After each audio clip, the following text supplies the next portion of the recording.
మొదటిగా ఆయన మాట్లాడింది తనకి ఏఐసిసి మంత్రి పదవి ఇస్తానని ప్రామిస్ చేసిన విషయం కోమటిరెడ్డి వెంకటరెడ్డి తన అన్నకు తెలియదు ఒకటి.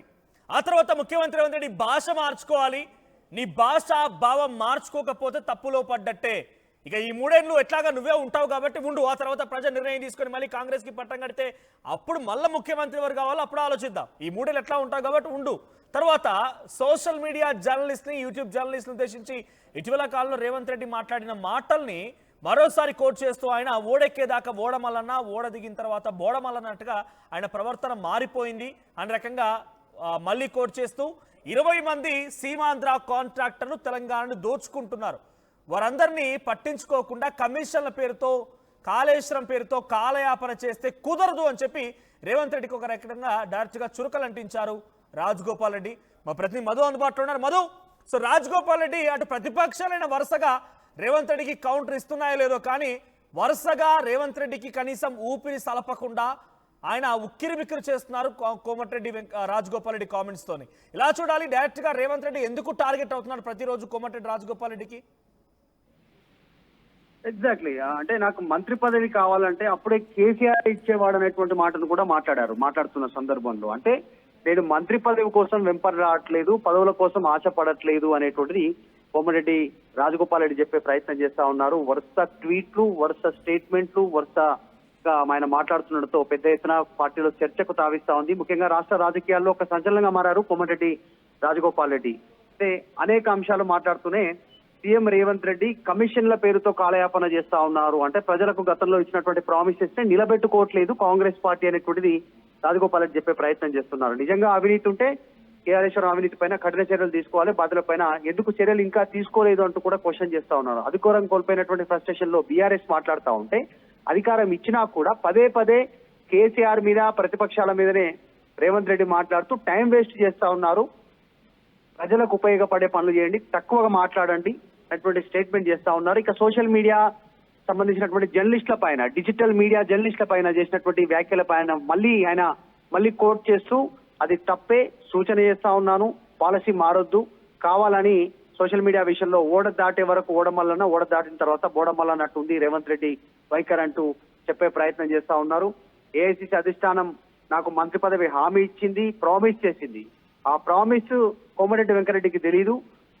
సో మరి ఇప్పుడు స్థానిక ఎన్నికల లోపల ఫుల్ఫిల్మెంట్ చేయాలి, చేసి స్థానిక సంస్థల ఎన్నికల కంటే మంత్రివర్గ విస్తరణ జరగాలి, తర్వాత స్థానిక సంస్థల ఎన్నికలకు వెళ్లాలనేటువంటి డిమాండ్ కూడా రాజగోపాల్ రెడ్డి చేసే ప్రయత్నం చేస్తా ఉన్నారు. అనేక విషయాలకు సంబంధించి మాట్లాడారు. మిగులు బడ్జెట్ ని బీఆర్ఎస్ అప్పులపాలుగా చేసింది అప్పుడు ఉన్నటువంటి ప్రభుత్వం, సో దాన్ని సరి చేసే ప్రయత్నం చేయాలి.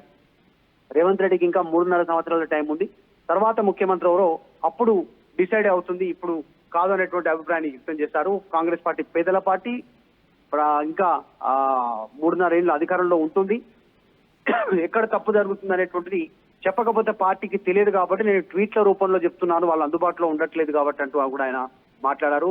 మొత్తం 20 మంది సీమాంధ్రకు సంబంధించిన కాంట్రాక్టర్ల లిస్టు, వాళ్ళ బండారం సమయం వచ్చినప్పుడు అంతా కూడా బయట పెడతాను, రాష్ట్రాన్ని దోచుకుంటున్నారు అంటూ స్టేట్మెంట్ చేస్తూ ముఖ్యమంత్రికి ఒక సూచన, చివరిగా ఒక సూచన చేశారు, తక్కువ మాట్లాడి రేవంత్ రెడ్డి ఎక్కువ పని చేయాలి అనేటువంటి స్టేట్మెంట్ చేస్తూ ఆయన ముగించారు. సమయం వచ్చినప్పుడు ఆ 20 మంది సీమాంధ్రకు సంబంధించినటువంటి లూటీదారులు ఎవరన్నారు, రాష్ట్ర సంపద లూటీ విషయంలో, కాంట్రాక్టర్ల విషయంలో, భూముల విషయంలో, ఇసుక మాఫియా, ఇవి అన్నిటి విషయాల్లో వాళ్ళందరి బండారం బయట పెడతా, బహిరంగంగానే మాట్లాడతా, ఎవరు తప్పు చేసినా నేను బహిరంగంగానే మాట్లాడతా, ఎవరికి భయపడను, నేను తప్పు చేయను, డబ్బుల కోసం పదవుల కోసం ఆశపడను. అంటే మధు ఒక రకంగా డైరెక్ట్ గా ముఖ్యమంత్రిని కౌంటర్ చేస్తూ ప్రతి రోజు కూడా రాజగోపాల్ రెడ్డి ట్వీట్లు చేస్తున్నారు, రకంగా వ్యాఖ్యానిస్తున్నారు.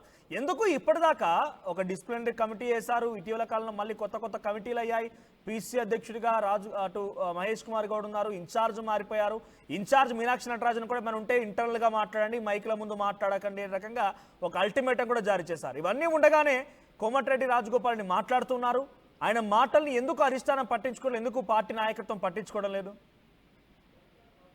అంటే నేను సలహాలు సూచనలు మాత్రమే ఇస్తున్నాను. పాలకులు ఎవరైనా సరే కొన్ని సందర్భాలలో ప్రజల అభిప్రాయాన్ని తెలియజేయాల్సి ఉంటుంది, ఒకటి వాళ్ళకు ఏదో ఒక రూపంలో ప్రజల అభిప్రాయం మాత్రమే చెప్తున్నాను అంటూ స్టేట్మెంట్ చేస్తారు. ఇక అధిష్టానం హామీ ఇచ్చిన రాజగోపాల్ రెడ్డికి మంత్రి పదవి ఎందుకు రావట్లేదు అనేటువంటి దాంట్లో కూడా పార్టీలో చర్చ ఉంది. రేవంత్ రెడ్డి మోకాలు అడ్డు పెడతా ఉన్నారు, రాజగోపాల్ రెడ్డికి మంత్రి పదవి రాకుండా అనేటువంటి చర్చ ఉంది. ఈ అంశంలోనే ఆయన ముఖ్యమంత్రి రేవంత్ రెడ్డిని టార్గెట్ చేస్తున్నట్టుగా కనిపిస్తా ఉంది. అధిష్టానం ఓకే అన్న ఇక్కడ రేవంత్ రెడ్డి దాన్ని యాక్సెప్ట్ చేయట్లేదు, ఆయన నువ్వు రానివ్వట్లేదు మంత్రివర్గంలోకి అనేటువంటి చర్చనోపాంతంగా ఆయన ముఖ్యమంత్రిని టార్గెట్ చేస్తున్నట్టుగా తెలుస్తా ఉంది. కాకపోతే క్షేత్రస్థాయిలో జరుగుతున్న చర్చలను, ప్రజల అభిప్రాయాలను వివరించే ప్రయత్నం చేస్తున్నాను ట్వీట్ల రూపంలో అనేటువంటిది రాజగోపాల్ రెడ్డి చెప్తున్నాను. రాజగోపాల్ రెడ్డి మొదటిసారి కాదు, ఇలా అనేక సార్లు అనేక సందర్భాల్లో ఆయన ఇట్లాగా ఓపెన్ అయినటువంటి పరిస్థితి. ఓపెన్ గా స్టేట్మెంట్ చేస్తుంటారు. పార్టీ పైన, నాయకుల పైన, పక్క పార్టీల పైన, పక్క పార్టీ నాయకుల పైన కూడా ఉన్నట్టుగా మాట్లాడుతానంటూ ఆయన గతంలో చెప్పారు. ఇప్పుడు అదే వైఖరి అవలంబిస్తున్నట్టుగా తెలుస్తా ఉంది. మొత్తానికి ముఖ్యమంత్రికి తక్కువ మాట్లాడి ఎక్కువ పని చేయాలి అనేటువంటి స్టేట్మెంట్ ఇవ్వడంతో చర్చనీయాంశం అవుతాం. రైట్ మధు.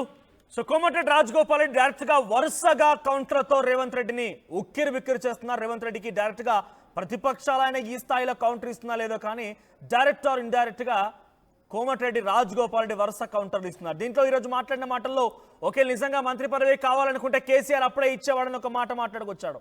ఆ తర్వాత రేవంత్ రెడ్డి తక్కువ మాట్లాడి ఎక్కువ పని చేయాలి, ప్రతిసారి కూడా అనవసరంగా భాషను ఉపయోగిస్తున్నారు, భాషని భావాన్ని మార్చాలి, ముఖ్యమంత్రి రేవంత్ రెడ్డి పనిచేసి చూపించాలి, ఈ 3 ఏళ్ళు నువ్వే ఉంటావు, ఆ తర్వాత మళ్ళీ కాంగ్రెస్ అధికారంలోకి వస్తే అప్పుడు చూద్దాం మళ్ళీ ముఖ్యమంత్రి ఎవరన్నది అన్న రకంగా కూడా ఆయన కోట్ చేశారు. ఆ తర్వాత సోషల్ మీడియా, డిజిటల్ మీడియా జర్నలిస్టుల పైన ఆయన ఇటీవల కాలంలో మాట్లాడిన మాటల్ని తప్పుబడుతూ ఒక ట్వీట్ చేశారు రాజగోపాల్ రెడ్డి. మళ్ళీ ఈ రోజు కూడా అదే రకమైన వ్యాఖ్యలు చేశారు.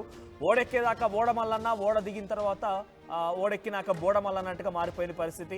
సో సోషల్ మీడియా జర్నలిస్టుల పైన, డిజిటల్ మీడియా జర్నలిస్టులపై రకంగా మాట్లాడడం సబబు కాదు అంటూ మరోసారి కోట్ చేశారు. ఇక 20 మంది సీమాంధ్ర కాంట్రాక్టర్లు ఉన్నారు, తెలంగాణ రాష్ట్రాన్ని దోచుకుంటున్నారు. మరి రాజగోపాల్ రెడ్డి ఆ 20 మంది పేర్లు కూడా చెప్తే బాగుండేది. బికాజ్ ఎవరు దోచుకుంటున్నారని తెలంగాణ ప్రజలకు కూడా చాలా స్పష్టంగా వివరించబడేది. ఆ ప్రభుత్వం ఎవరికి దోచిపెడుతుందో, తను అధికారిక పార్టీలో ఉన్నటువంటి కాంగ్రెస్ పార్టీ ఎమ్మెల్యేగా డైరెక్ట్గా ఆయనే స్వయంగా పేర్లు చెప్తే మరి ఆయన ప్రభుత్వం యొక్క గొప్పతనం ప్రజలకు కూడా అర్థమయ్యేది. చూద్దాం మరి ఏం జరుగుతుందో. సో రాజగోపాల్ రెడ్డి వ్యాఖ్యలపైన మీ అభిప్రాయం ఏంటి? కామెంట్ చేయండి.